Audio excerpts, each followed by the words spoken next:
Okay, we're on the record in 22 CI 126, Kristina Kopf versus James Ferraro.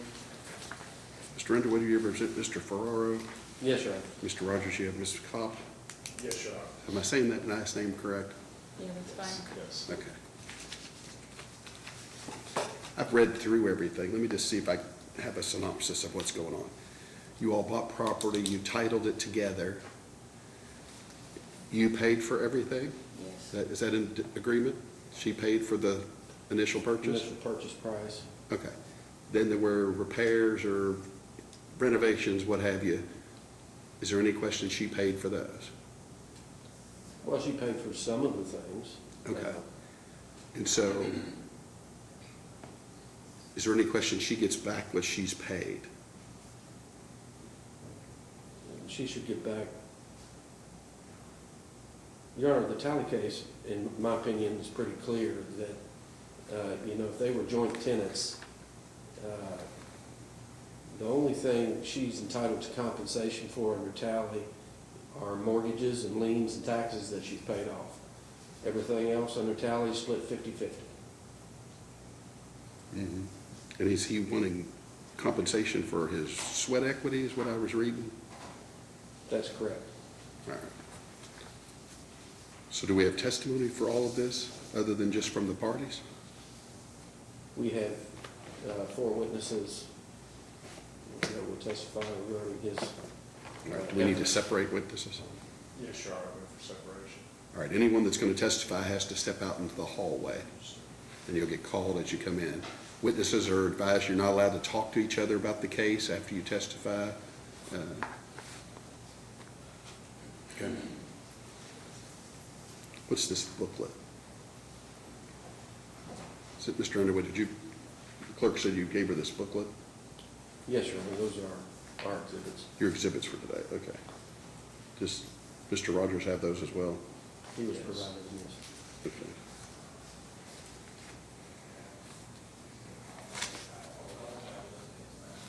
Mr. Rogers, you ready to call your first witness? I am, sir. All right, go ahead. Okay. Call Kristina Call. She can testify from there if she can speak loudly. Fair enough, fair enough. You raise your right hand. You swear and affirm your testimony to be truth, the whole truth? Yes. You're going to have to speak loudly so that picks you up, okay? Okay. State your name, please, Kristina Kopf. and again, speak loudly. And Kristina, where do you live? I live in Columbus, Ohio. And what do you do for a living? I'm a school psychologist. And Mr. Ferraro at the next table, how did you meet him? We met online. I was friends with Facebook friends with his sister because we'd worked on a project together. And we had similar interests, or it seemed to me at the time that we had similar interests. And when was that? I believe that was in 2016. Okay. And you met online in 2016? Yes, we met in person in 2017. And tell us about that. We were both interested in permaculture, and he was talking about having been to a permaculture class. And he had messaged me earlier than that saying, hey, we live close to each other. I lived in Belle Fountain, Ohio at the time. He lived in Wapakoneta, which is about maybe an hour's drive. And so I had gotten some trees from the local conservation agency, and I didn't have a place to plant all of them. And I offered to give him some of those trees, and I asked if he would come and give me some advice on planting in my backyard. So you talk about your backyard. Did you own your own house in it? I did. And where was that? That was in Belle Fountain, Ohio. Okay. And so you met at your house. Did a relationship develop from that? Not right away, but it did. Okay. And when did that occur? Well, within a few months. Okay. I think, did he house sit for you for a period of time? He did. He house sat for me. I think it was around the 4th of July for a week. I also had a dog. Or was that in 2017? That was in yeah, July of 2017, I believe. And then did he move in or continue to live with you after that? Yes, he told me he had been living in his father's barn and he didn't have a proper place to live, and I told him he could move in with me. So, your house there in Ohio, did you end up selling it? I did. And when was that, do you recall? I sold it either in late 2018 or early 2019, December, January. You recall the purchase price?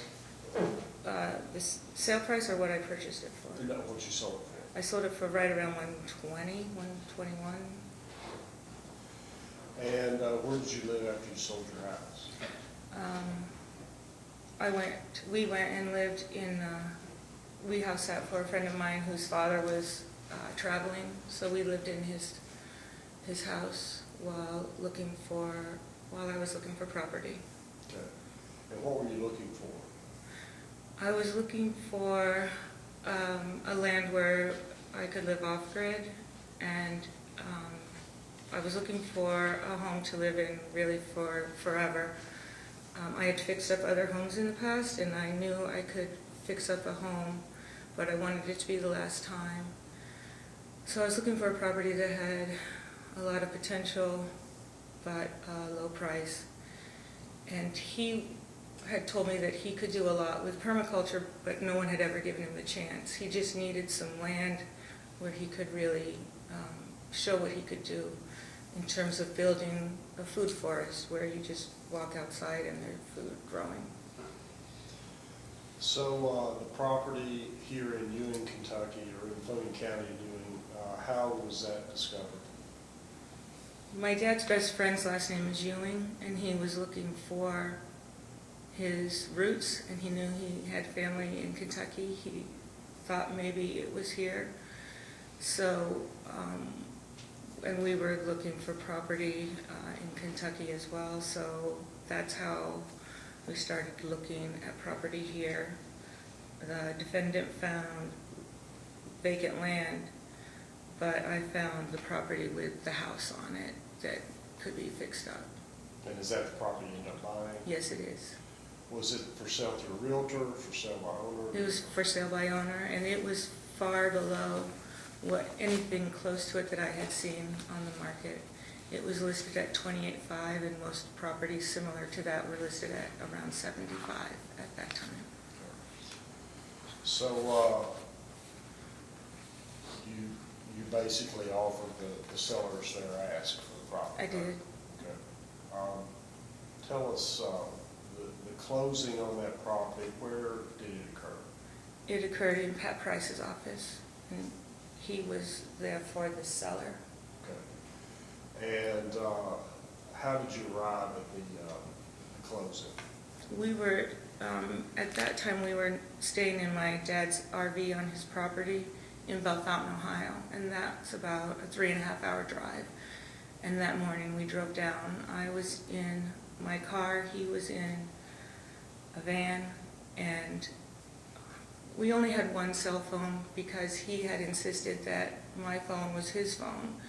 And so he had my phone, and I had a GPS device so that we would be able to navigate to the office, Pat Price's office. And he was ahead of me, and he kept going straight when the GPS was telling me to turn. And I tried to get his attention, but I couldn't. And so I went ahead and turned. And we were meeting at the property first, and then to the office.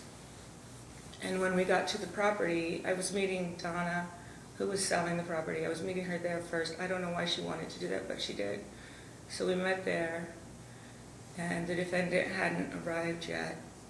And I was in a good mood. I was happy about what was happening. But when the defendant got there, he was furious with me for not following him. And I said to him, it's not a big deal. If you don't make it, it's not a big deal because you're not the one buying the house. I'm the one buying the house. I'm the one that needs to be there on time. And that made him furious. And I had seen him angry before, but I had never had it directed at me like that. And Donna was there, so we didn't have time to discuss anything. And then we went into town and into Pat Price's office without really having any more conversation other than he was furious with me and was mad that I said he wasn't the one buying the house. And what happened when you got to Pat Price's office? We were in the office talking about the deed, and there were other side conversations going on as well. But at some point, Pat brings out the paperwork, and the defendant tells him that his name is supposed to be on the deed. And I froze. I had never seen that level of anger from him, and I didn't know what his game was. And Mr. Price asked I'm going to me- object to the relevance of this. The fact is, his name is on the deed. I think she's just telling how it ended up on the deed, is her version of that. So I mean, I'm going to allow it for the time being. But I really want to get to. So Mr. Price asked Stop. me. I want to really get to the purchase price, who paid everything, and just get into the nuts and bolts of it. You know, Okay. I don't really care about the relationship issues, but go ahead. So he, Hold on just a minute. okay, I'm sorry. Is this the deed that was signed that day at the closing?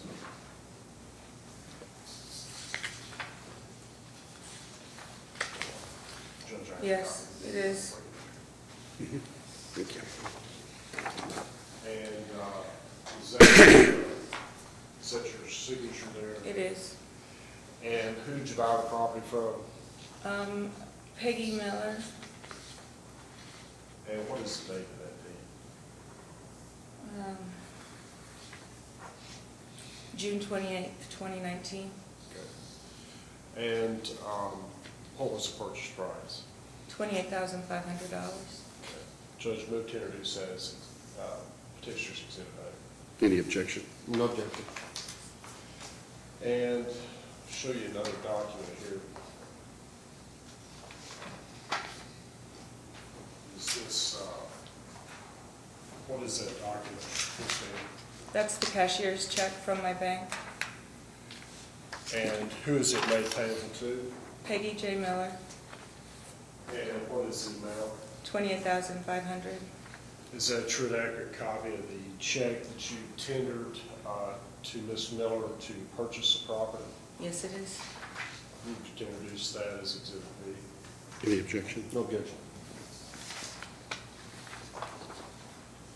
And I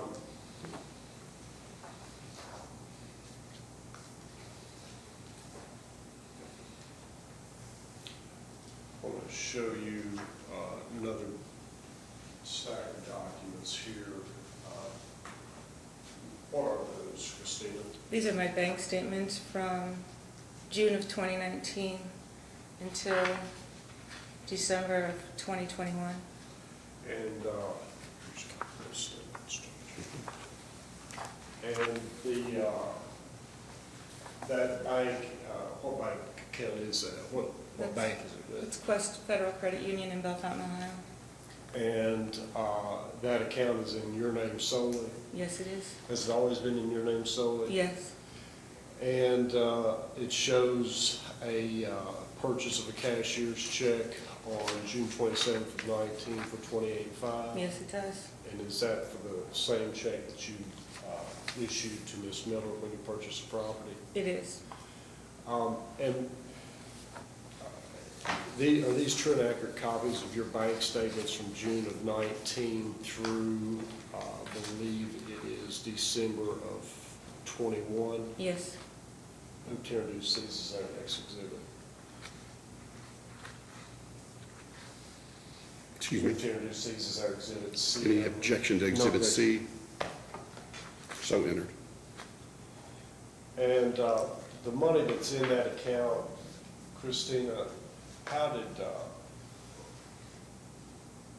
where'd that money come from? That came from the sale of the Bellefontaine property, for the most part.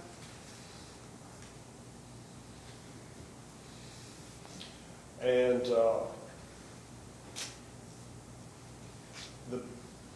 how long did you own that house up in Ohio before you sold? I bought that house in the fall of 2015.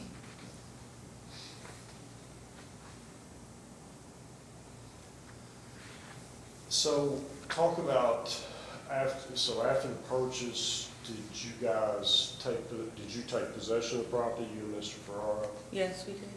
And what kind of condition was that? What did that property have on it? It had a house? It had a house, a barn, a garage of sorts. It had an old smokehouse, and it had an outhouse. It was almost 6 acres. And tell me what, if any, work was done to the place after you bought it? It had some termite damage, so it needed a new center beam in the basement. I hired a contractor to fix that. It also needed new floor joists on the north side of the property, which I purchased and put in. I had worked construction before, so I kind of knew my way around tools and home improvement. It also needed some treatments for the windows. It needed insulation and new drywall, and stairs to the attic. I'm not sure I remember everything. So we've talked about ceiling, we've talked about insulation. Did you do drywall? Drywall and insulation. I had to repair some things to the front porch. The defendant had broken the basement door because he couldn't open it, so I had to repair that basement door. Window coverings to keep it cool in the summer and also to keep it warm in the winter with plastic. Tile in the bathroom area for the floor. So the work that was done, who was doing that work? He did the demo work, but I did, and he helped install the drywall. He didn't want anything to do with the insulation, so he wouldn't touch that. So I installed the insulation, and I cut the drywall and helped him. I held the drywall while he screwed in the drywall. He did the mudding, but we both did the mudding, but he sanded the walls. We both painted. He did the roller, and I did the more detailed work. Did you hire any of the work done? We hired the contractor, and then I had a friend come who helped with the drywall. What contractor was that? That was Gerald Barton. Okay. And what did he do in particular? He did the center beam in the basement, the stairs to the attic, and putting in new supports for the center beam in the basement. And how were these things paid for, Kristina? I paid for Gerald Barton. We went to, his wife works at the bank in Ewing, and so we went there and we drew cash that I gave to him. What about all the other materials for the work that was done? That was paid from my Quest account. Were either of you working at this point? No, Did Mr. Ferraro have a bank account? no, Did he have any funds? no. And you previously introduced Exhibit C. You've gone through there, I think, and circled. Looks like debit card charges to Lowe's and to Harbor Freight, Rural King. Were those charges to Amazon, Tractor Supply, looks like a hardware store, Aces Hardware? Those charges are charges you believe went to the purchase of materials to work on the property? Absolutely. And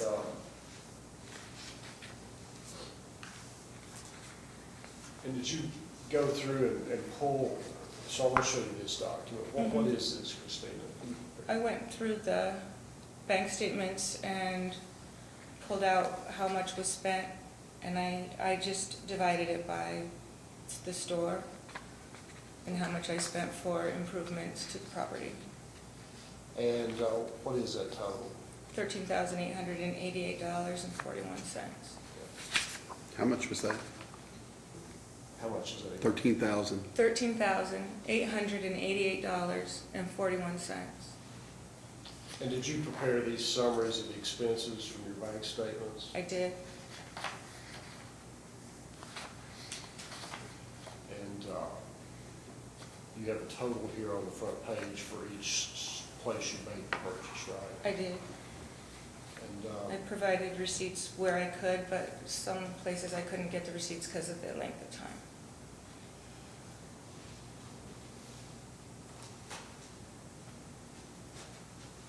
and is this document you prepared based on those expenses? For It is. Move to introduce, this is our next exhibit. Any objection to Exhibit D? No objection.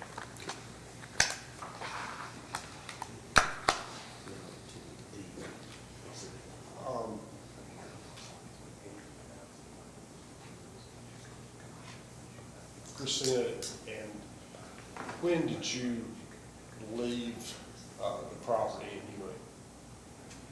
I left in March of 2022. And when you left, did Mr. Ferraro stay there? He did. And he continued to live there and occupy the place after you left? What was the Yes. date she left again?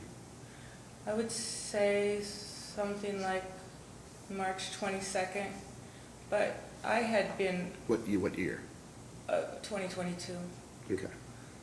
I had been away a lot for January, February, and March, but I'm not positive on the exact date of when I left for good.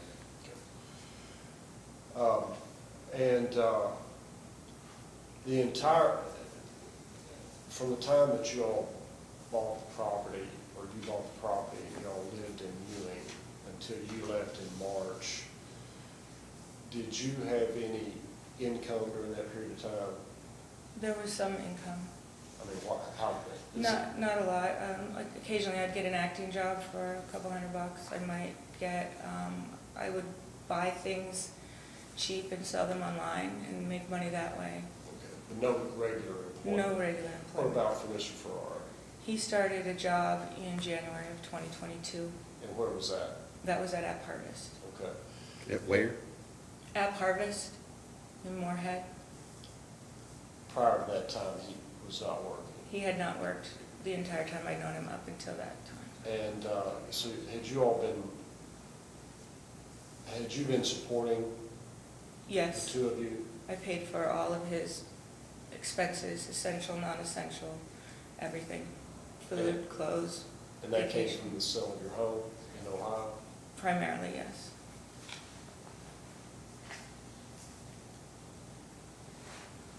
At some point, did that money run out? It did. When was that? That was around the time that he started working, so at the end of 2021.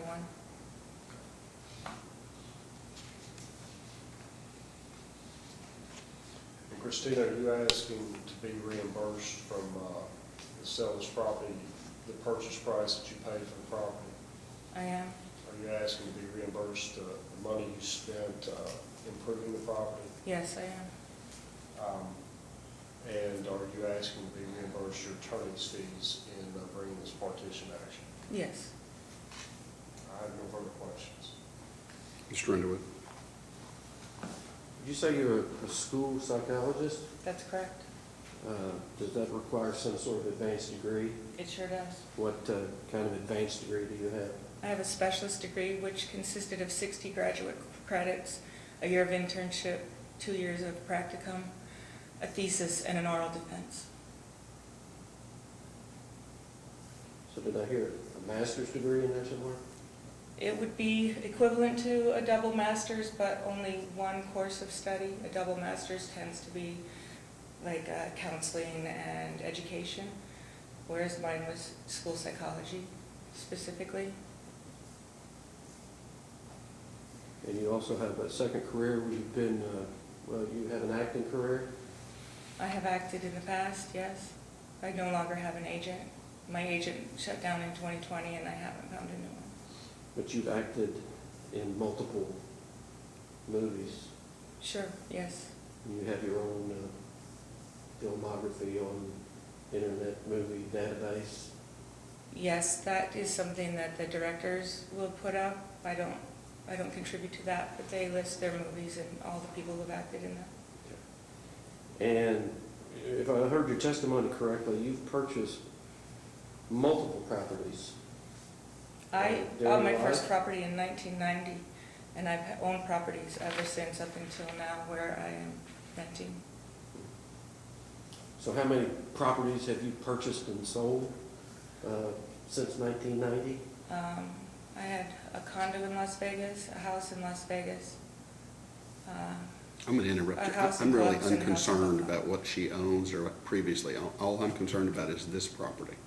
Well, This And who paid the what? reason I put it out there is she's Mhm. acting like, oh, I didn't know what I was doing when I signed this deed, Mm-hmm. okay?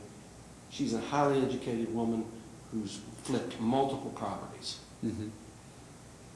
The deed here speaks for itself. They were joint tenants with right of survivorship. And my question, next question for her, if you will indulge me, would be whether or not she knew exactly what that meant. I mean, it doesn't make any difference whether she knows what it means. I know what it means. It means that if either of them died, the other one owned the property. Right. Now, when they split up, that's a whole different ball of wax, and that's why we're here. Right? Well, this is not a divorce case. Right. It's a partition action. It's basically a, what do you call it? Partnership split.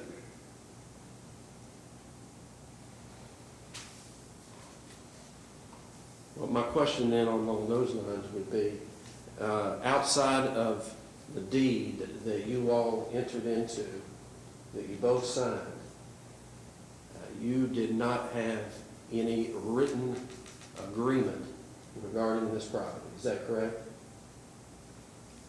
Prior to the signing of the deed, there was not even a verbal agreement. I thought it was understood that I was buying the property. So the answer to my question is no. There was no written agreement No, there was regarding no written agreement and no the verbal purchase agreement of this regarding property. his name being on the deed prior to the day we went into Pat Price's office.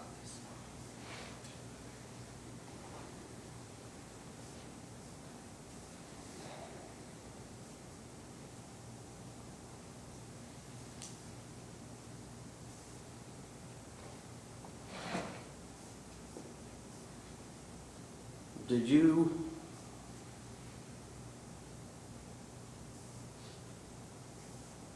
do you know who Perry Ferraro is? I do.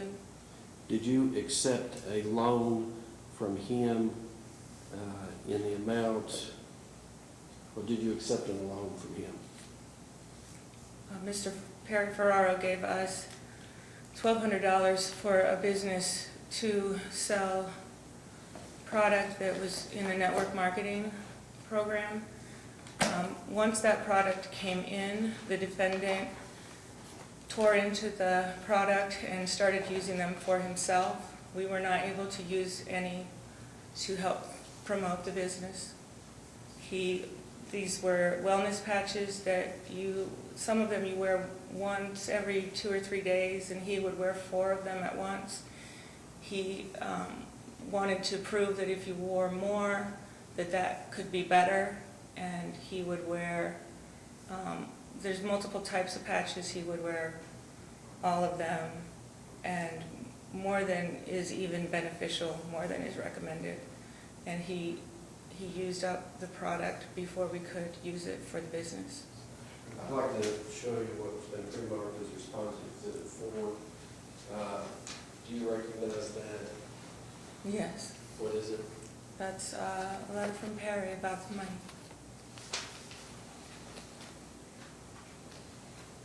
What exhibit is that? It was pre-marked as Exhibit 4 For defendant or respondent? for us. Okay, well, the ones up here are A, B, A through I. Are those different than what you're talking about? Could be, my assistant was working on these yesterday. What is it you have showed her? I'm sorry? What was it you showed her? It's I just want to keep, what? Keep-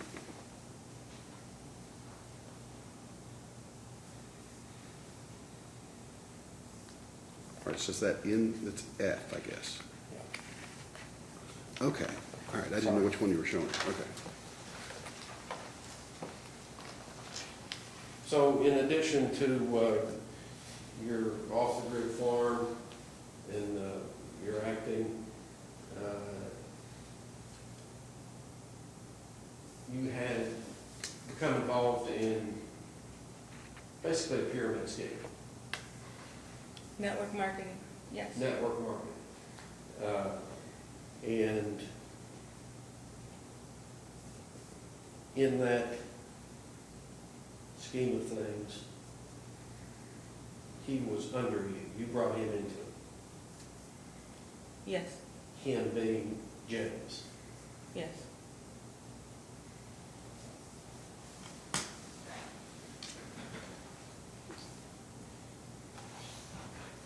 Now, there are a number of these expenses that you, where you purchase things for the farm.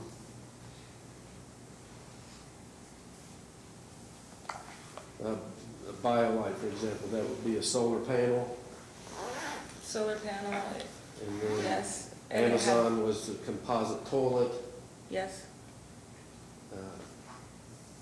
These represent physical, tangible, personal property that is still there, presumed. I believe so, yes. So I don't suppose you're wanting both reimbursement and the actual things. I have no use for those things. In fact, wasn't the composite toilet a big issue in you deciding you didn't want to live off the grid? No, I wanted to live there forever. You wanted to live there forever with James? In the beginning, that was the hope.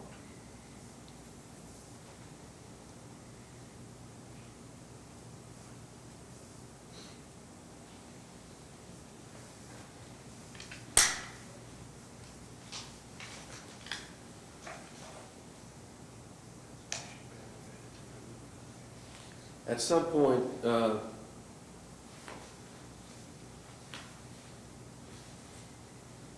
James did start working and opened his own account. Is that correct? Yes, in January, I believe. It was a joint account. Joint account.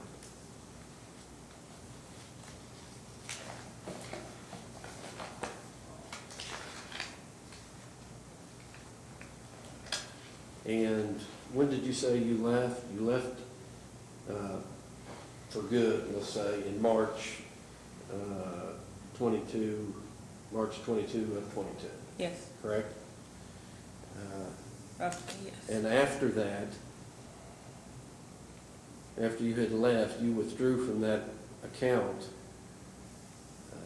on April 6, 2022, $547.13. Is that correct? Do you recall that? I don't ever recall withdrawing an amount that wasn't an even number.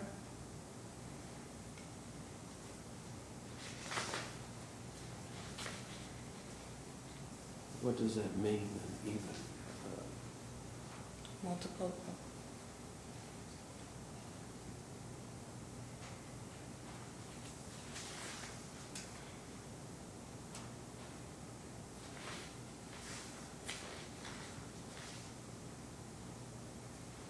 Well, what do you recall?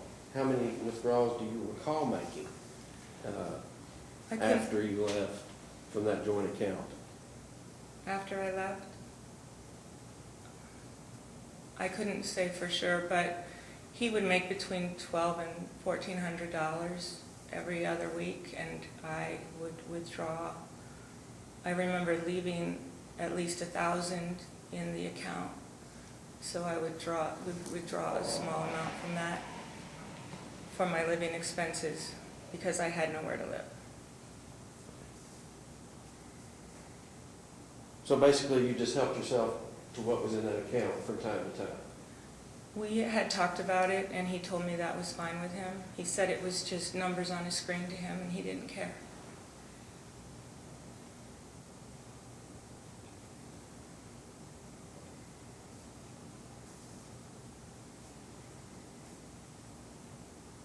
But it's your position today that he shouldn't be compensated for any of that? If you want him compensated for my living expenses for 3 months, then I think it would be fair to compensate me for his living expenses for the 5 years prior to that. But I'm not asking for that.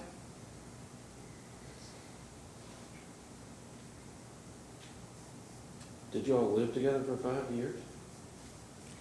2017 to 2022.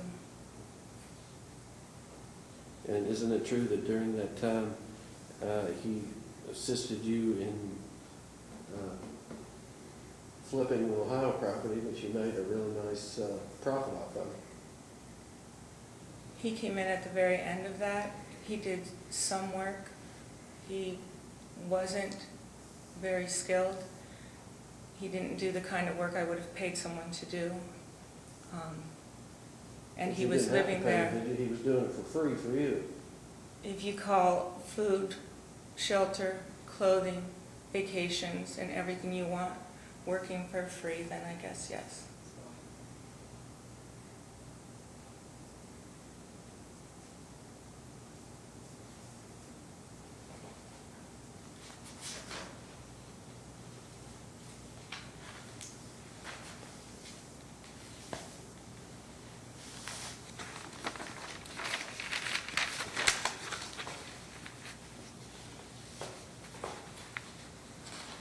I'd like to show you what I pre-marked as Exhibit I.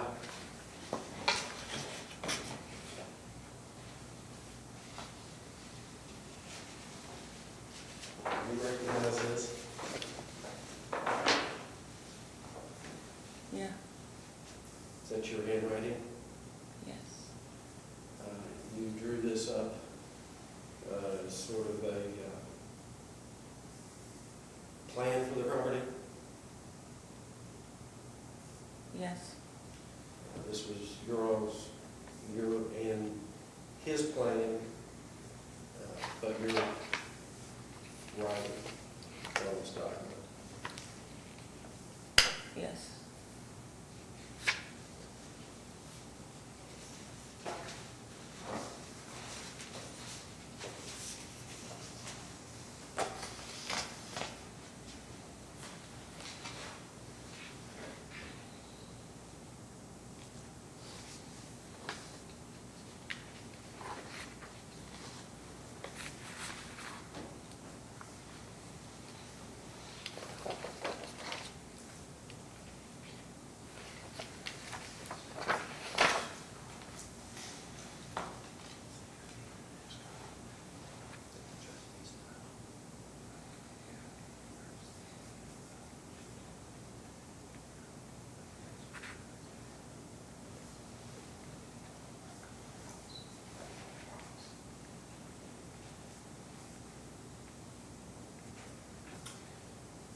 In the fall of 2017, you all were living together in Ohio, correct? Correct. At that time, did you tell Mr. Ferraro, if you help me flip this place, we'll get a place together? No, I don't remember telling him that. But we were planning to live together. Did you encourage him at that time to quit a small business that he had been undertaking, growing microgreens, so that he could focus 100% on helping you flip that Ohio property? He grew microgreens for one restaurant that was an hour's drive away, and he would take my car and my gas, and I was paying for the seed and the soil and the electricity for the grow lights. And he took the microgreens there, and they told him they didn't want his microgreens that week. And I told him it wasn't financially worth it for him to keep driving an hour away to a restaurant that may or may not want his microgreens. It was costing me money. So the answer to my question is yes, you encouraged him to quit that business to focus on your business. I was not asking him to focus on anything. I was telling him that I didn't want him taking my car, spending my gas, and I didn't want to support that business because it wasn't profitable. It was one restaurant. He maybe made $50 to $100 a week doing that. If they wanted it. Business advice. I did not want to be an investor in that business anymore. He didn't have a car. You then turn around and wanted to be an investor in this off-the-grid farm in Ewing, Kentucky with him. My idea was that that farm could be income producing at some point. The promises that he made in terms of his skills were huge, and I thought if he could do half of what he promised he could do, he could make a business there consulting with other people on permaculture principles. He knew a lot about permaculture principles, and he told me that no one had ever given him a chance, and I wanted to give him a chance to prove what he knew he could do, or what he told me he could do.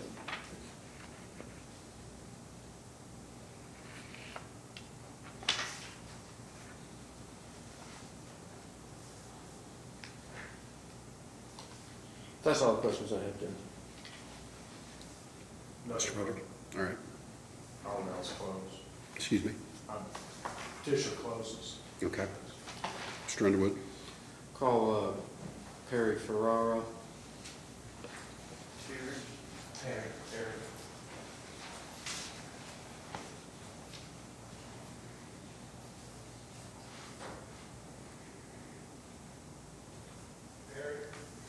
Well, you know, before, can you hold him out for just 1 second? I've got a motion. Okay. All right.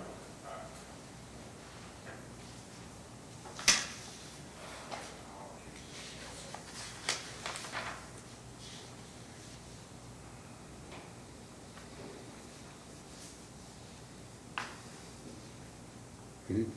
Your Honor, under the Talley case, there is a presumption that jointly held property is exactly that. That both parties, upon its sale, are entitled to an equal division of the proceeds.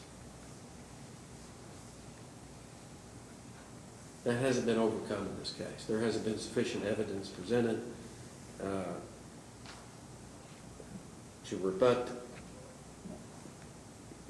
that presumption of equality by clear and convincing evidence.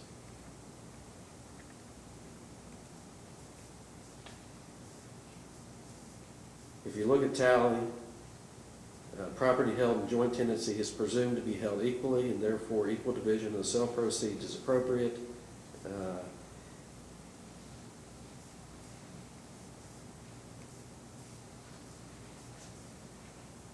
Division of proceeds for the sale of jointly owned property. There's a presumption of equality. That presumption has to be rebutted by clear and convincing evidence, and that simply hasn't occurred in this case. What clear and convincing evidence would you expect? An agreement.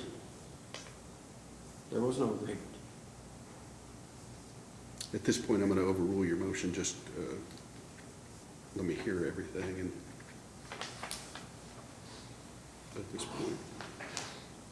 Let's go on and bring Mr. Perry in. Excuse me, Mr. Ferraro.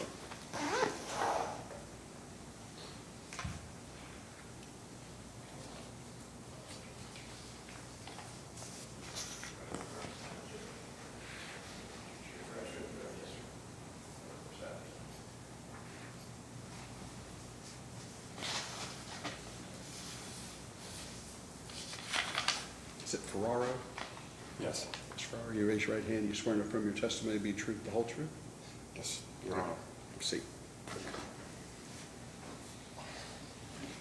State your name for the record, sir, Perry Ferraro, and what is your address? 211 Washington Street, Wapakoneta, Ohio. And how do you know the parties in this case? My nephew, and at the time, his girlfriend. Okay, and he's sitting here with a coat and tie, and she's sitting in the kind of an army green sweater. Yes. I'm going to hand you what's been marked for purposes of identification as Respondent's Exhibit F. Can you take a look at that and tell me if you recognize it? Yes, I do. I wrote this. And can you tell me what it was for? What was the writing for? Okay, let me see here. Okay. They were jointly in I don't know how I would say this, a product that they both endeavored upon by the name of Lightwave, and I lent them money so they could purchase a certain amount of it. I think it was $1,200 I lent them. That's what this was over. Who'd you give the money to?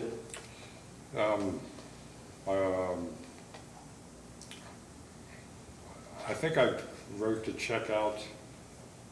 Honestly, I don't remember if it was Kristina and Jimmy, or just Jimmy, or just Kristina. I don't recall that. You recall how much it was for?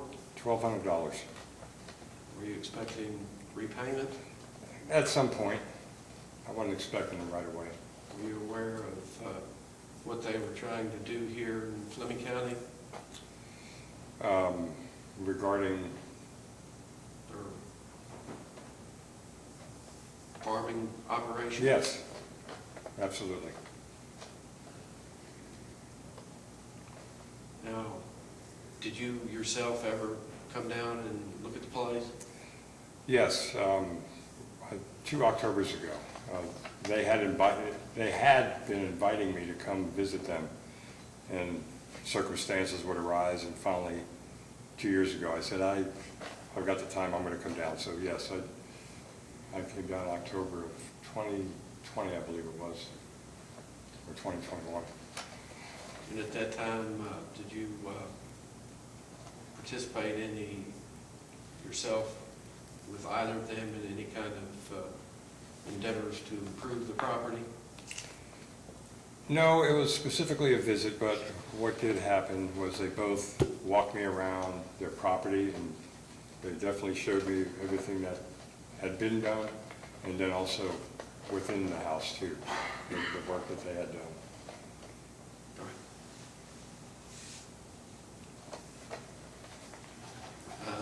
Was there any discussions about who was doing what, or who wasn't doing what?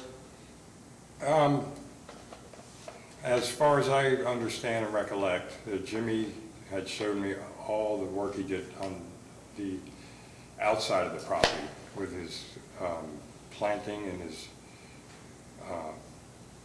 agricultural designs on all the digging and all the trees he planted. He definitely showed me all that, and they had this natural water spring coming out of the hillside behind their property, and how he dug out a catching well, I guess.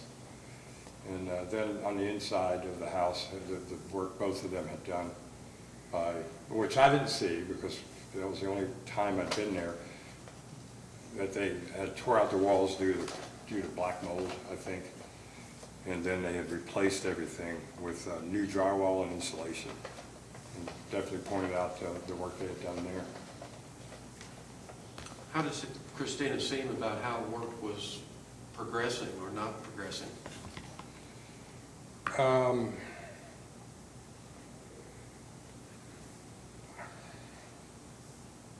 That, I kind of don't recall that there were things, I guess, from what I can recall, that weren't as far progressed as expected, I guess you could say.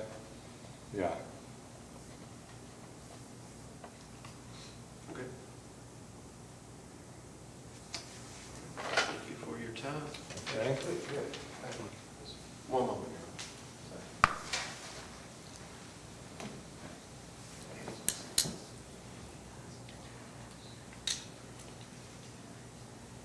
Did you ever go to their place that they shared together in Ohio? Yes. And were you, what sort of, what did you witness there? And again, it was an invite. My mother and I were invited for dinner. I'm going to interrupt you just for a minute. Was the place in Ohio just in her name? It was. So what relevance does this have to the Kentucky property?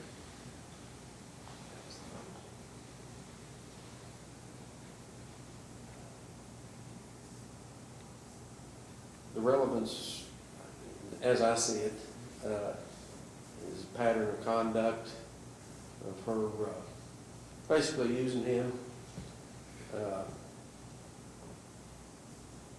to make improvements to her places for her gain.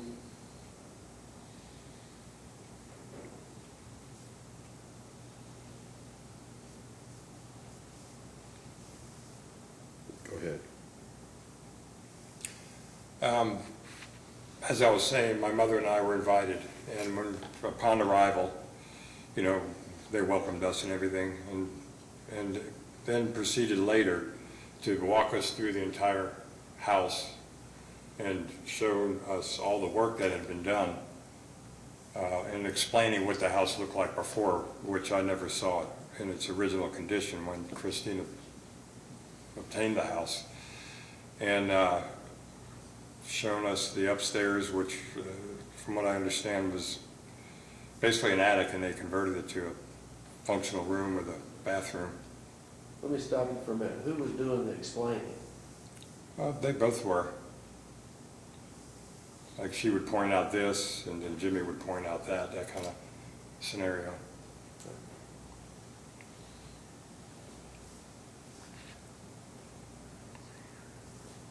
I'll pass the witness, Judge. Mr. Rogers?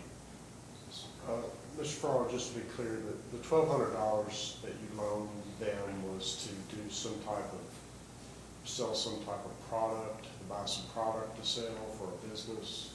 For a business opportunity that they were endeavoring upon, yes. No further questions. You may step down, sir. Thank you. Next witness. Gina Hans. Gina. You said Gina Gina, G-I-N-A. and Hunt? Hans, H-A-N-S. Okay.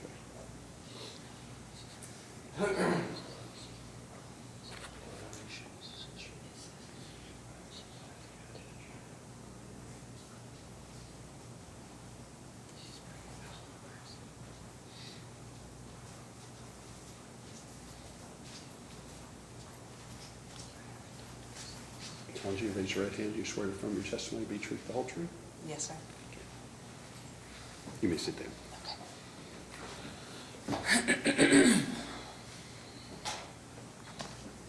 If you could, please state your full name for the record Gina Hans, and your address. 4920 Scott Hills Drive, Englewood, Ohio. And how do you know, how are you related to James Ferraro? He is my younger brother. Did you also know Kristina Knopf? I did know Kristina How did you know her? when she started dating my brother. Had you all participated, or were you all in some kind of acting? We were both cast in a few films together, yes. But I didn't know her from that first.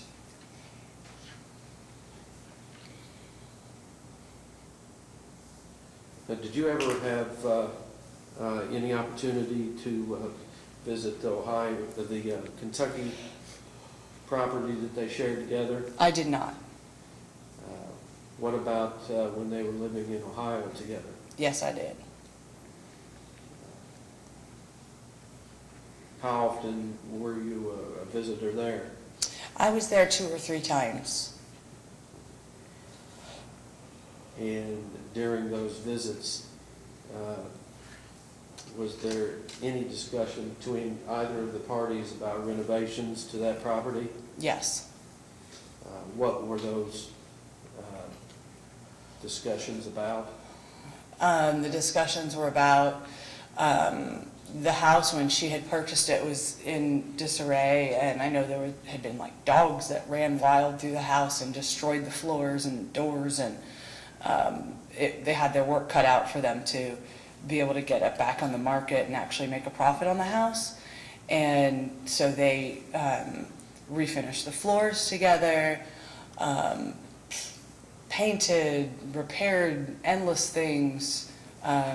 Jimmy had single-handedly did all of the gardening and the lawn care and the swales, and that's what I would always see, actually witness him doing when I would come. He would be like sunrise to sunset out in the backyard working on stuff, and very happily doing so. He really enjoyed doing the gardening and everything. But I remember them purchasing all the wood finishing items for the flooring, and it was a lot. Did Kristina make any comments about his work on this project, that project? Make any comments? Like what specifically? Did you have any criticisms? Oh, I mean, gosh, that was 2017, 2016. I can't say an exact quote, but it was definitely a vibe that he better be working. So, I wouldn't want to speak to an actual quote, but yeah, there were definitely things said, but he was like, I got to get back out here and do this, you know. I don't want her to be mad at me. That was definitely a vibe.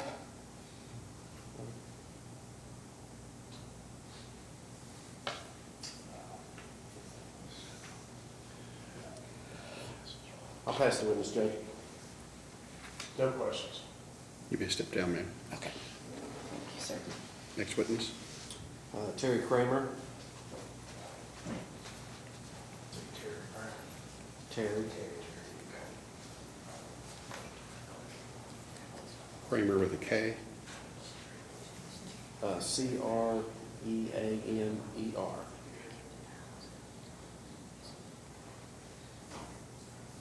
Creamer. Creamer. Correct.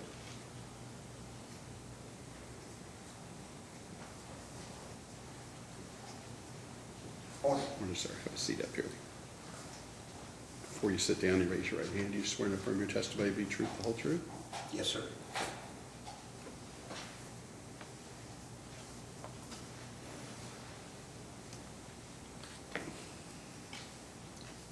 If you could, sir, state your name for the record Terry Creamer and your address. is 5101 St. Rose Church Road in Sims, North Carolina. And how do you know James Ferraro, the defendant in this case? He's the son of my lady. So he's kind of like a stepson? Yes, definitely like a son. Did you ever visit the Kentucky property that he shared with plaintiff Kristina? Yes, sir. On what occasion? On how many occasions? We visited when Jimmy and Kristina were still together, and we all worked out together in the yard, and just a social visit, playing music and cold beer on the front porch. A really nice time. Did either of them discuss work they had done to the property, or did you observe work that was being done to the property? Yes, they walked us both through the house, and we looked at all of the work they had done thus far, and discussed the landscaping that had been done, the swales. It was interesting to me. I didn't know what they were, and it was interesting. But yeah, well, through the house, throughout the house. Did either party make any statements to you about their plans for the property? When they were a couple, I just thought they were going to work the property together and plant trees and prosper and it grow, and that was my interpretation of it. It was just a joint effort. That's what it seemed like to you? Did the defendant ever offer any criticisms regarding his efforts to improve the property, or lack thereof? Not in front of me, no.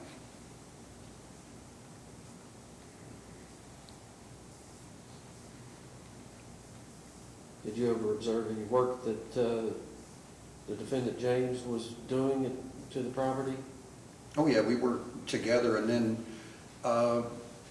as I wasn't there enough to actually to testify that I saw him do this, I saw him do that. I did see the after effects when I visited the next time, the improvements on the home. Okay. But as far as to say I saw him do this, and Well, can you describe the differences between your first visit and your last visit?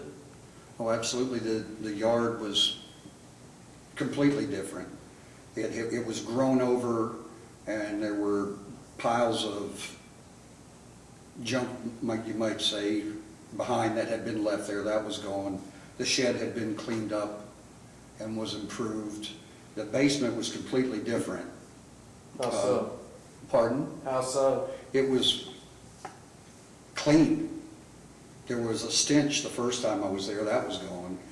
I don't know what was done to improve it, but it was high and tight. You know, it may not have been pristine, but it was absolutely in order. How much time was there between that first visit and the last visit?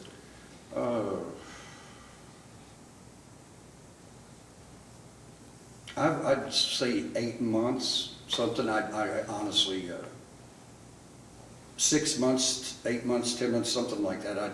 Like I say, I live in North Carolina, and I visited Jimmy afterwards when Kristina had left, and then, but it was a 6 to 8 month period. Some time had passed. May have been even longer. And how would you describe the progress or improvements over that period of time? They did a good job. I mean, there were vast improvements. The home looked habitable, and quite frankly, the first time I went, it needed a lot of work, but it was turned around. I mean, absolutely, there was a vast difference. I know I worked on a home myself. I have an old farmhouse that I worked on, so I kudos. It looked really nice. Thank you, sir. I'll pass the witness. No questions, Ms. Witness. Okay. Let me stand down, sir. Next witness. Cheryl Burke.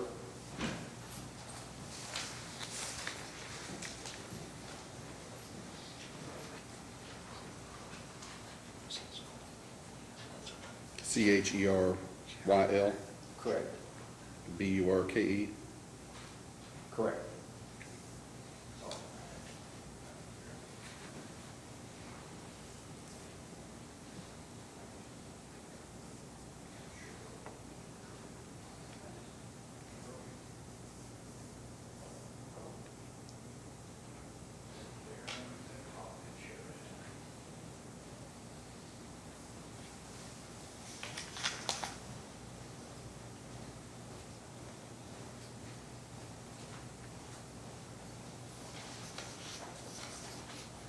Clerk, will you raise your right hand? You swear to affirm your testimony to be true, the whole truth? Yes, sir, I do. Okay, have a seat, please.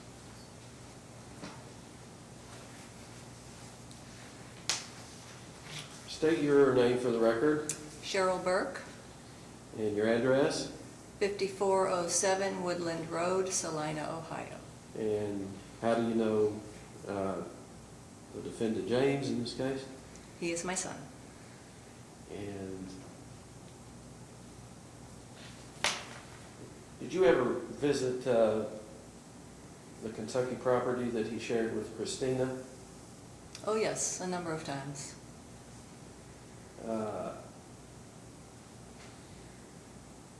Did you witness any work or renovations being done to the property? Yes, I did. I saw a lot of work outdoors that Jimmy was doing to the landscape and the gardens. I saw, let's see, inside, I think when I got there, I didn't see either of them doing a lot of work, but a lot had been done inside. So you saw progress, is that fair to say? Yes. What was the place like when you first saw it? Well, I saw pictures of it first, and it was rough. There was, they had taken out a lot of walls, taken down, basically gutted the home. And when I first got there, the walls had already been put back up, so that's where I saw it in person. They had put drywall up, so it was in very nice shape by then. Did either of them ever make any comments to you about the renovation efforts? Oh, yes, continually, over text or phone calls. I heard about work being done. Both of them worked hard on the house. Kristina would mention to me how hard Jimmy was working doing the gardens outside and planting and renovating the property. I would hear about how Jimmy was putting up gutters or painting, and I heard a lot of those stories, yes. Jimmy, you're referring to James? James, yes. What's his educational background? He's a college graduate with a degree from Wright State University in Dayton, Ohio. And God, that's bad. I can't remember the degree name. I'm sorry, I but he don't. does have a college degree. I'm sorry? He has a college degree. Yes, sir. Had he ever worked in horticulture before? Or? He studied with he took a permaculture course because he wanted to do that, but that was not college. That was after college. It was vocational. Yes.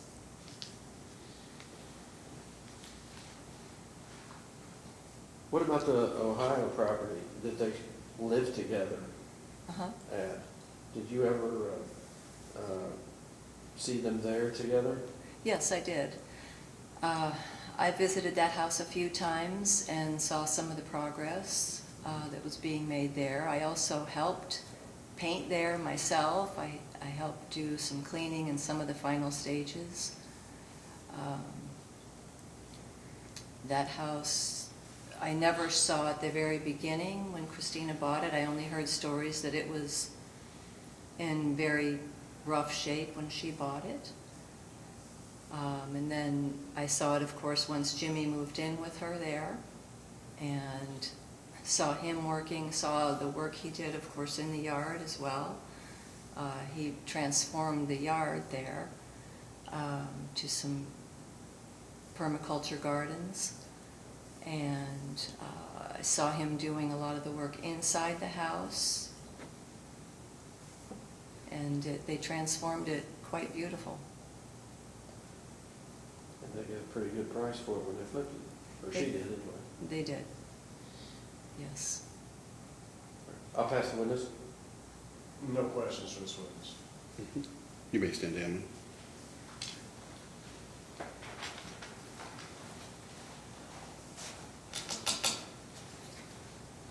Next witness. James Ferraro. No, say it. Okay. Where is it? We'll put you under oath. Mr. Ferraro, raise your right hand. You swear to affirm your testimony to be truth, the whole truth? I do, Your Honor. All right, state your name for the record. James Arthur, the Ferraro family. And where do you presently reside? Hold on, I didn't hear his name. James Arthur of the Ferraro family. James Arthur Ferraro. Okay. Okay, we're ready to go. And what's your present address? 5192 Hilltop Road. The property we lived out together. Here in Kentucky. Now, that property's been sold. What's the status of, are you just a month-to-month tenant there now? The landowner wants to bulldoze the house and evict me. Has he initiated those proceedings yet? Yes, sir. So do you have a court date? December 11th, yes, sir.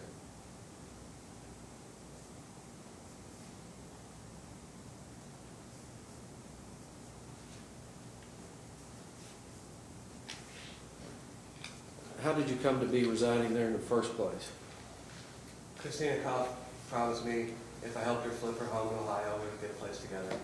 And we hunted for that home and found it.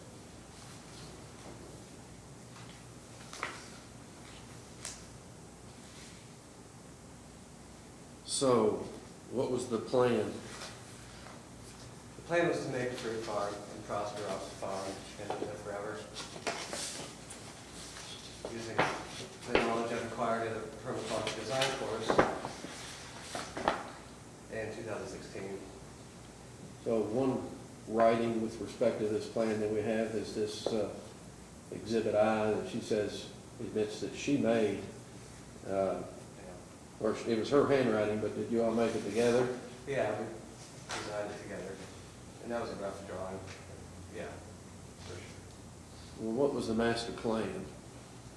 The master plan was to install perennial plants, mainly fruit trees, in every space we could reasonably fit in. And on the 5.87 acres that we had, that we were half owners on, we wanted to have fruit, and the only work we would have to really do is prune the trees and harvest the fruit. And improve the community in that way. When did things go south, so to speak? Once I started working at Harvest, a lot of issues started coming up. I don't think she really enjoyed the off-grid lifestyle as much when I wasn't there as much to enable that lifestyle for her at the farm.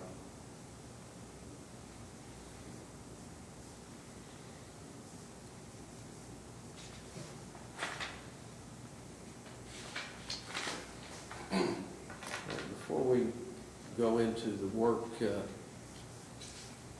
you've done on the property, I want to go through some exhibits.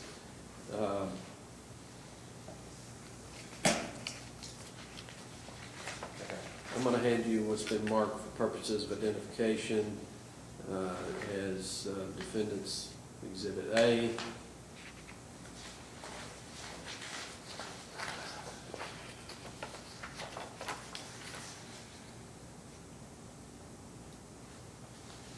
Can you tell me what that is? Exhibit A is a receipt for taxes, For what year? 2000.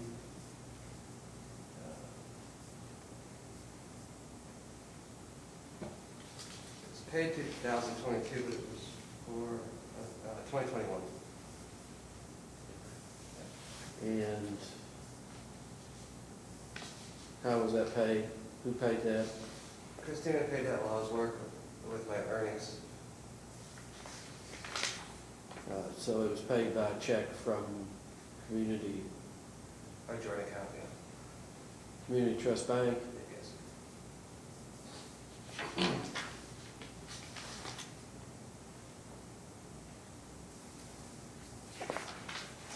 Your Honor, I move to admit defendants A. No objection. Is that the joint account? Correct. Okay, go ahead.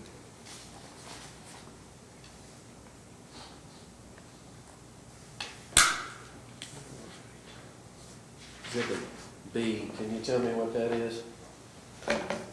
Taxpayer receipt that I paid on, is it October 3rd, 2022, for the year of 2022. And how much was that tax bill?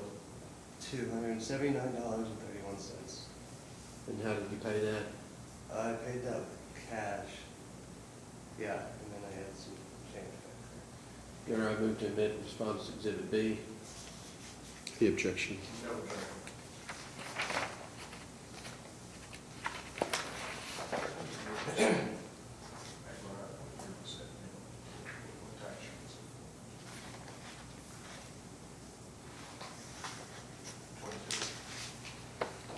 Tax year 2022.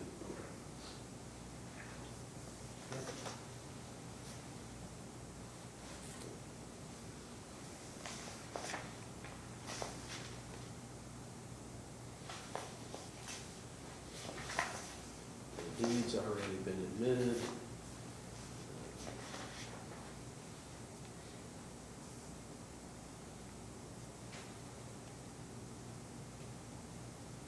At some point during the litigation here, did you have some appraisals made of the property? there. Yes, two. And why did you do that? To make a fair offer to Kristina to sell, so they didn't have to be here. Had you been also accused of maybe committing acts of waste to the property? Yes, they said they believed that. It's completely untrue, of course.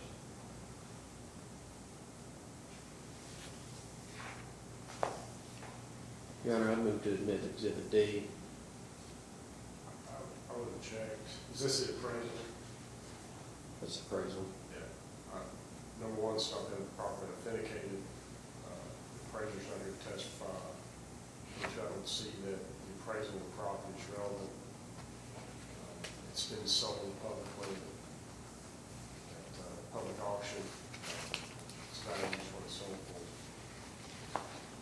I mean, ultimately, you're not asking for a split of the property based on the appraisal because it was sold, correct? I'm sorry. That's correct. Your Honor, basically, we had tendered that because there had been these allegations of waste. But,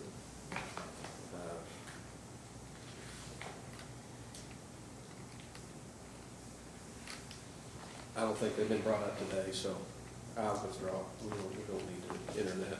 All right. You know how to get this open so I can take it out?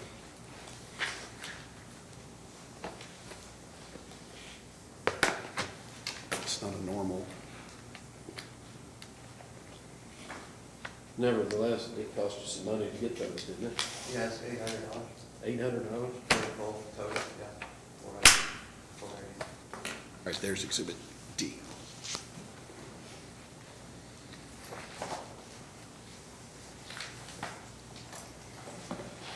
All right, Would the same thing apply to Exhibit E, the appraisal summary? that's correct. Yeah, All right. knock that one So I'll out, give you too. both of those back.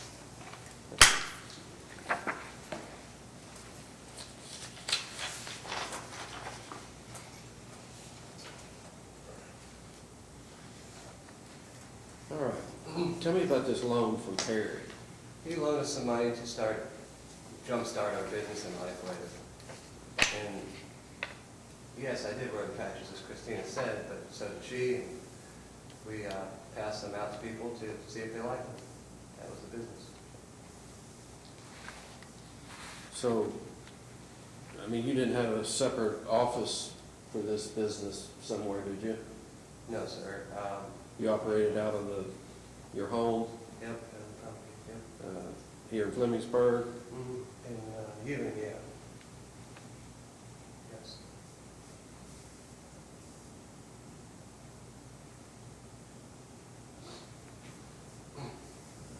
and if I understand this business model correctly, $1,500, how was that, how did that work? The Perry's loan? Right, 1,200. 1,200. Yeah, I'm going to interrupt you. How is this relevant to the partition action? I mean, they tried a business, apparently didn't go anywhere, but how is it relevant to this partition? I don't see any claim in either the complaint or the answer about this.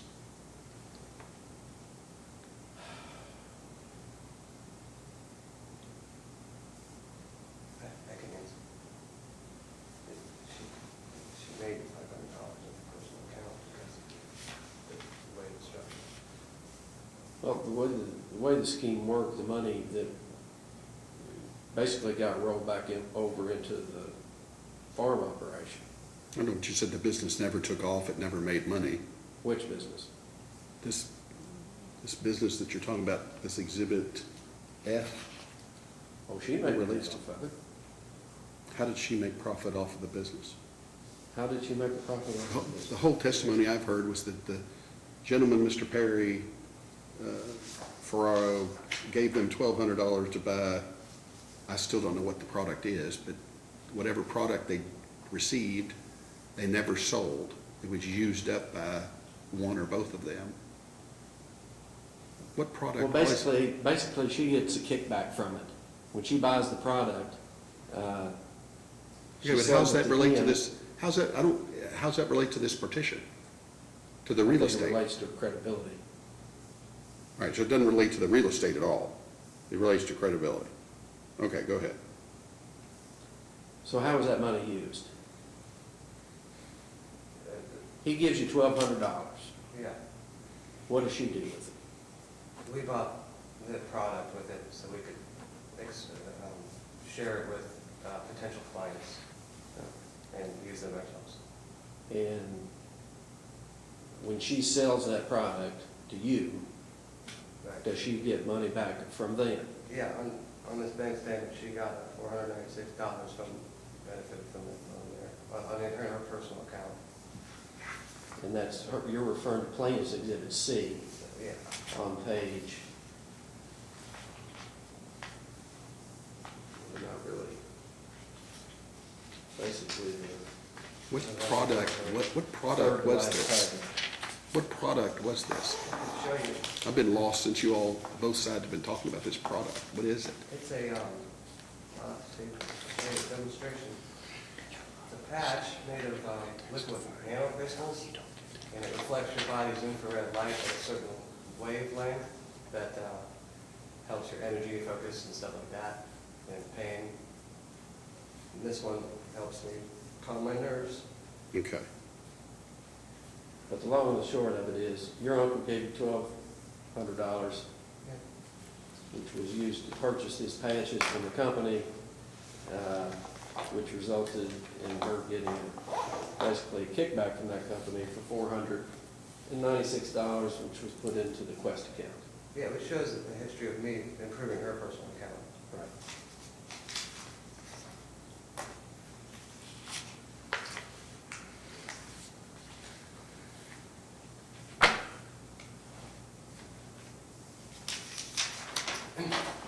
And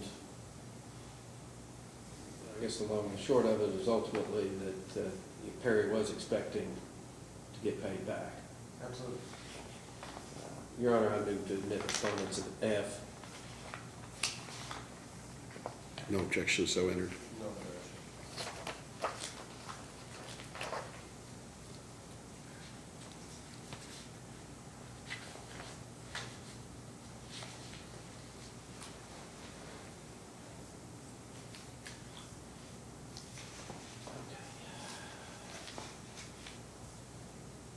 So, what did you do to improve this property?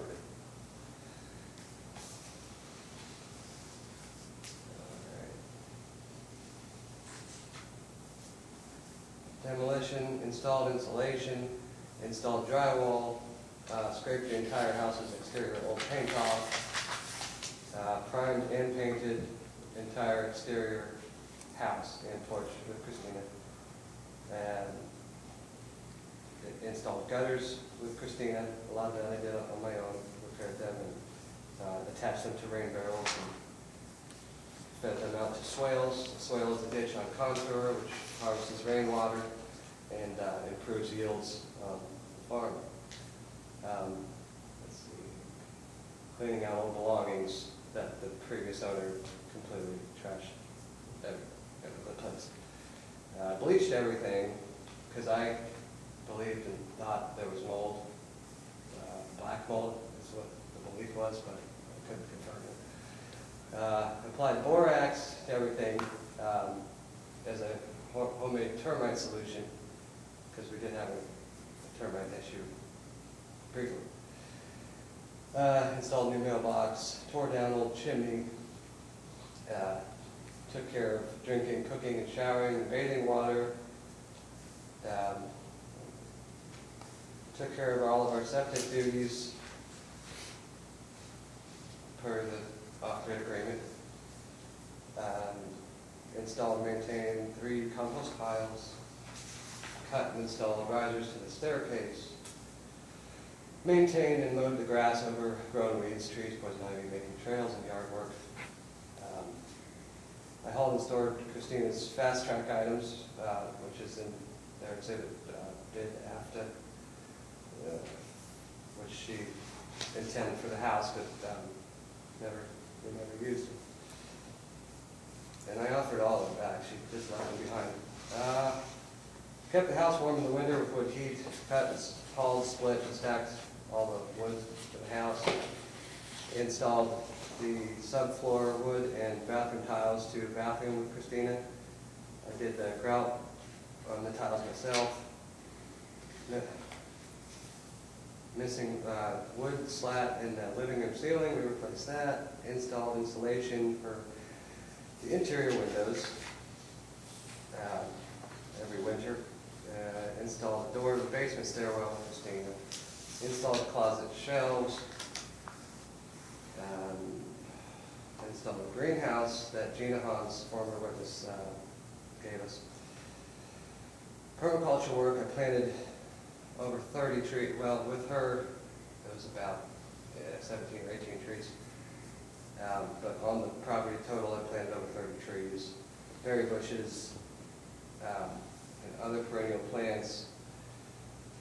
And I sourced bamboo, 2 different kinds of bamboo myself, by asking owners for it because it was overgrown in their places. And 5 Megaruchikio, I can't really pronounce it. It was a black and green type of bamboo, and 5 yellow bamboo plants. We planted those. I obtained and planted 6 eastern red cedar trees for a windbreak to keep the house cooler in the winter from the winter winds. I installed 9 garden beds called the kitchen garden right outside the door, 3 more garden beds behind the shed for a total of 12 garden beds.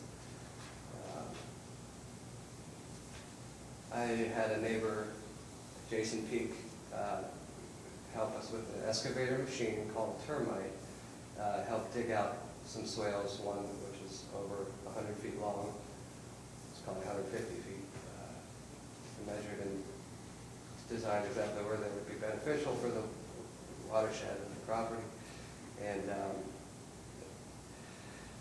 I designed, measured, and dug swales, a swale by hand in the north yard to harvest rainwater as well. That was before she abandoned the property. Would you like the work after? What did you do after she left? I installed 10 more soils to plant fruit trees. Whoa. I thought she might Whoa, do whoa, whoa, that. hold on. Sorry. So this is after she left? This is after she left. All right, so after she left, you did what? After she left, I installed more swales, 10 swales in the north garden. Elaborate on that, because I've got some background in FA, but I'm not sure what you're talking about there. I understand. A swale is just a ditch on contours, level from one end to the other. You have to find the contour line and then figure out a good amount of land that will catch the water above it. So it's a reasonable amount of watershed to catch. And then So you would it's plant. like an erosion prevention It's erosion prevention, measure. It's a mosquito trap, the mosquitoes lay their eggs in it, and the water goes down and kills the eggs. And it infiltrates and hydrates the landscape in a very measurable way. You can improve the growth of a fruit tree by 4 times on average than just planting it on the field, if you will. So that's the swales, that's what those are about. So put 10 more of those in. Maintain gardens and selling salad greens at the farmer's market. Unskilled labor. Maintain lawn, trees, shrubs, and weeds. Seal gaps and cracks to the home, and holes in the basement dirt floor with gaps and cracks foam. Covered a hole in the garage door. And I secured fallen gutter on the south side of the house. Wind blew it off, and she left. This is not about the home, but she left a bunch of stuff in the attic that she bid on the auction for, and I had to dispose all of it. So that was a long job. That's basically it after she left.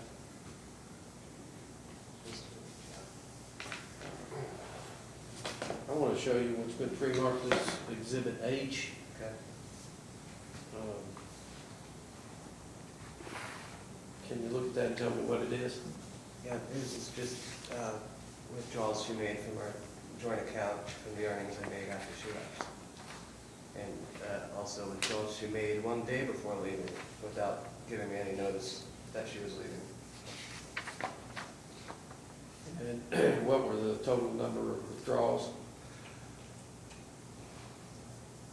1,478 and 74 cents, $1,478.74.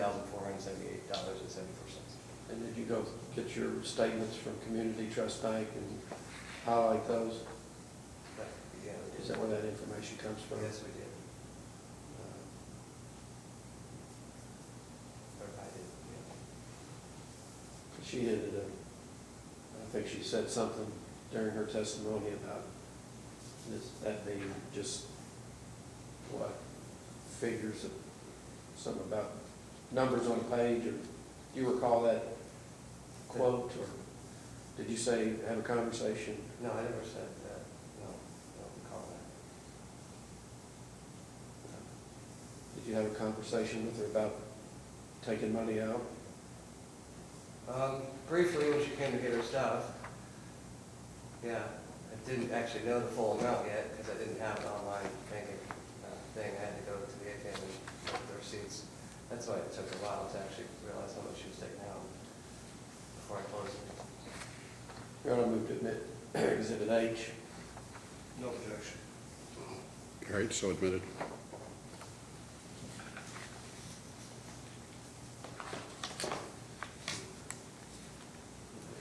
And Exhibit 9, or Exhibit I.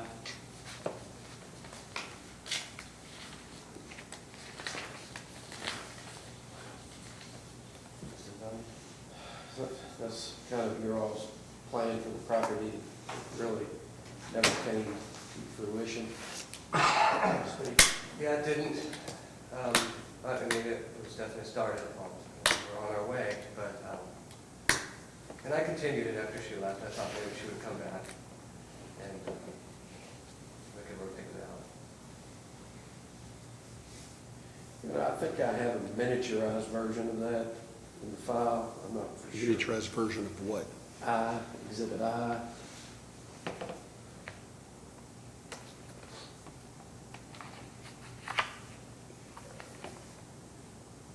It's a 8 by 11, 8.5 by 11. Is that what you're talking about? Yeah, I moved to admit that copy as opposed to Yes, I have no, I don't have any need for that large one.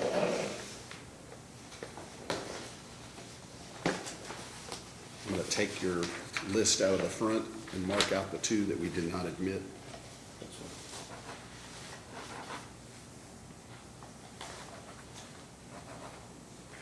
Your Honor, I will pass the witness. Mr. Rogers? Mr. Farrar, you still live at the Ewing property? Yes, sir. And the current owner now has had to start an eviction. Yeah. And I can't remember, but I think he got a deed of this property several months ago, did he not? I don't know when he signed it, but the auction day was May 18th. And so have you paid this new owner any rent? There was no rental agreement. Okay. So since there's no rental agreement, you just get to stay on his property and not compensate him for that? The place isn't legally rentable. Hold on, I want to make sure the tape is getting him. Move that microphone over or something if you don't care. And James, just make sure they hear. I'll object, Your Honor, it's not relevant. Oh, I think we've heard a lot of stuff that's probably not relevant, but go ahead. I didn't understand what you said. You don't owe him rent because the place is not legally rented. What does that mean? Well, it was under my understanding that you had to have like certain things, amenities for someone to be a landlord. And right, I don't know the actual law, but he also indicated I could stay there for free, which I recorded him saying. Okay. So he said you could stay there for free? Yes, sir. And that's why you didn't pay? There was no agreement, that's why I didn't pay, Okay. period. And you acknowledge that the entire $28,500 paid for this property was paid for Kristina out of her funds? From her bank account, yes, but with money that I helped her raise. And you acknowledge that all the work, the materials that were used on the improvements to this property, and including paying the contractor, were paid by Kristina out of her account? Yes, from her account, from money that we raised together. And that money came from her house in Ohio, so. That I helped her flip, and I performed all this work that I haven't listed yet on Ohio, under the promise of her saying we would get a place together.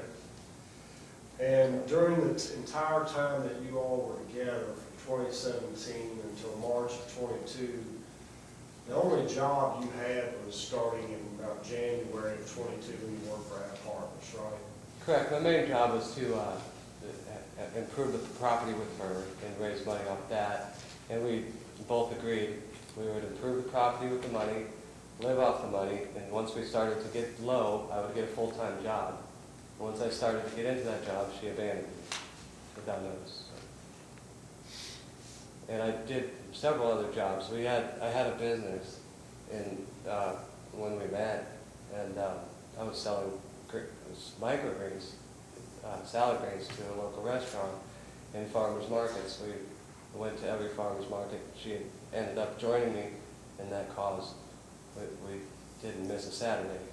2017. So the labor that was done on the property there in Ewing, you acknowledge that Kristina worked on the house too, right? In Ohio? No. Which We're one? talking, we're in Williamsburg. Okay, In Ewing. absolutely, yeah, we shared work. Okay. Yep. And she's experienced and knowledgeable in fixing up homes, correct? Yeah, she taught me a few things too, because she has some construction background. Right. Yep. Okay. And again, she paid for all the materials and bought the property. With money that we earned together from her bank account, yes. No further questions. Any other questions, Mr. Underwood?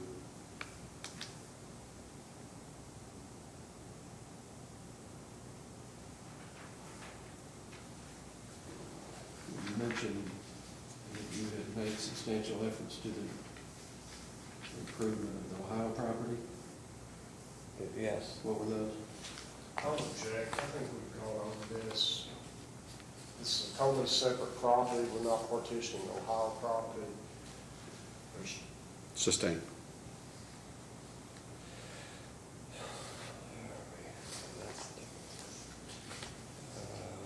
That's all here. What? All right. Any other witness? Are we not doing it? No, no. Can I ask you Argument? something? That was it. Judge, our claim is for an equity contribution, and also you can make a claim for distribution and partnership. The Talley case talks about what it was related to, which is reimbursement or contribution for liens, encumbrances, mortgages, taxes, ground rent. It's not all encompassing. In fact, there's a 2023 case, it's not reported yet, Henson v. Maxwell. And it's pretty similar to what we have here.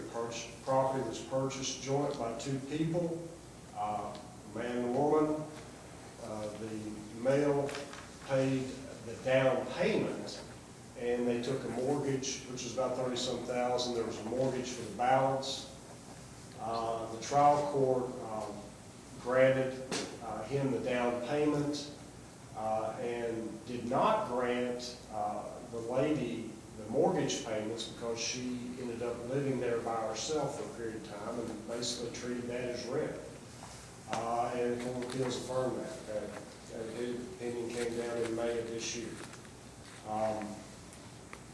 The Talley case also goes on to talk about contribution for necessary repairs and improvements. And even though it never expressly says purchase price, I think if one party is entitled to contribution for liens or mortgages or taxes or improvements, I think it stands to reason they're also entitled for the purchase price as well. And I just think it's not mentioned, and like I said, in other cases, such as the 2023 case, Henson v. Maxwell, they did get the purchase price reimbursed to them. It's strictly a money case, therefore we're asking for reimbursement of the purchase price and also the cost of materials that were put into the property. As for sweat equity or labor, it's pretty obvious they both worked on the property. There's no accounting for that, no way to monetize that. But what you can monetize is what was actually purchased to be put and invested in the property, all of which came from her bank account, from money from a house that she sold in Ohio, a house that she purchased and began renovations on in 2015, almost 2 years before they met. And for him to try to take credit for her prior house, to say he should have got those proceeds, well, if he should have got the proceeds, he should have got them when she sold it. Not here we are, what, 5 years later. Mr. Underwood? It would be our position that what she should have got was a mortgage. You know, she is not, she's highly educated. She's experienced. She's flipped properties before. She knew what she was doing when she got into this. And, you know, there's simply no cause to rewrite Kentucky law to accommodate her because she didn't get a mortgage. You know, she could have gotten a mortgage at the beginning of this process instead of entering into a joint deed with him as joint tenants with right of survivorship. I had not read this Henson-Maxwell case, but if it involves a mortgage, then you know that's clearly not the case here. What Talley held was that to the extent, and I'm quoting it, we hold that to the extent one tenant contributed more than his or her half to the discharge of encumbrances, liens, taxes, that tenant is entitled to contribution from the other. It never went anywhere near reaching the conclusion that the initial purchase money should be, the person should be entitled to that. If she wanted to have been entitled to that, she should have got a mortgage. She could have done that. She didn't have to enter into a joint tenancy with him. She could have entered into a joint tenancy with him and got a mortgage at the beginning of the process.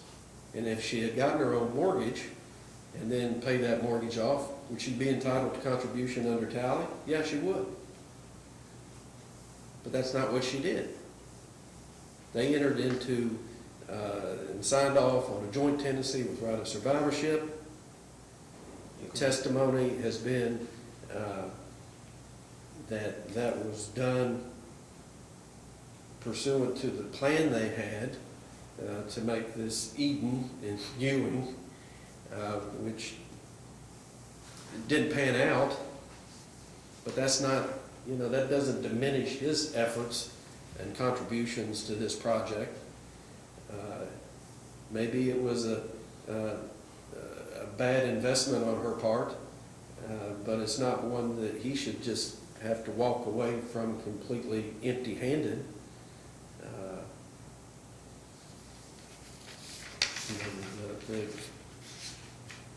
It's our position that the extent that they want to extend tally to permit this kind of thing is not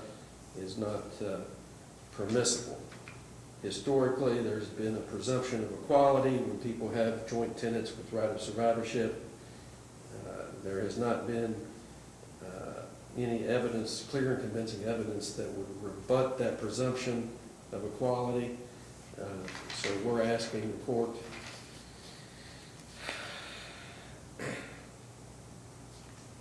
to divide this property 50-50. Okay. Plain and simple. Let me ask this question for both of you.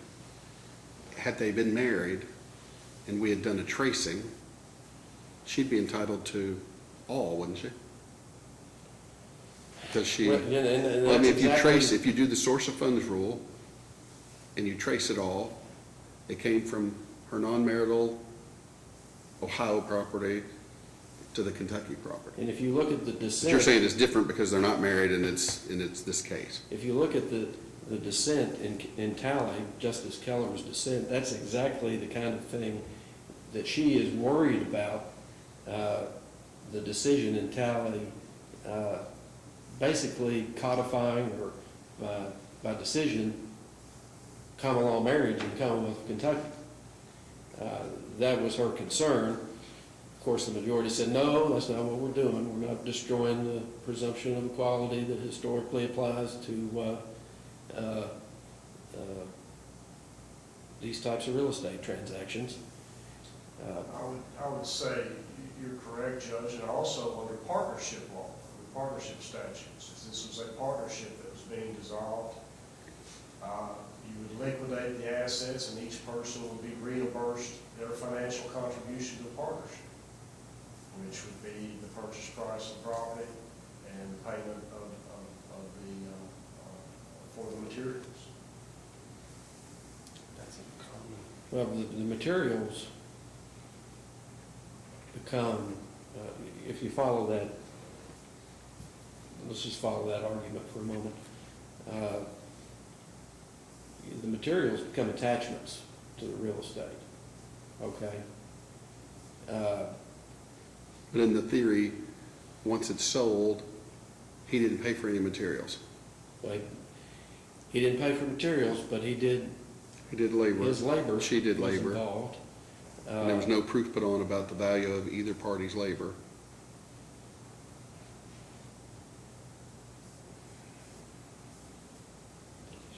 My question, my issue is this, and I'm just trying to think through this, just bear with me.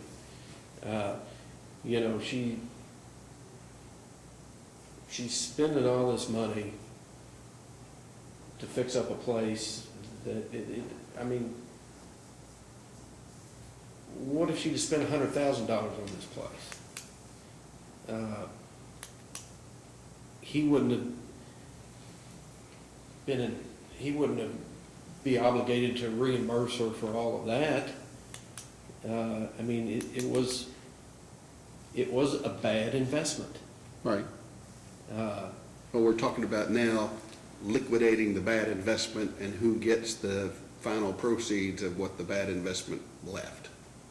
Well, I mean, he's lived there without question. He's lived there since she moved out in March of '22. He's lived there free all that time till even today. And he's got an eviction, I guess. He owned the And I don't know place. why they filed a separate eviction. They should have done a writ of possession in the master commissioner case. But they didn't need to file an eviction, but okay. But that's neither here nor there. But he's lived there for almost a year and a half. And he had the Or right to live more. there. He owned the property. I mean, he didn't have to pay rent to anybody under the law.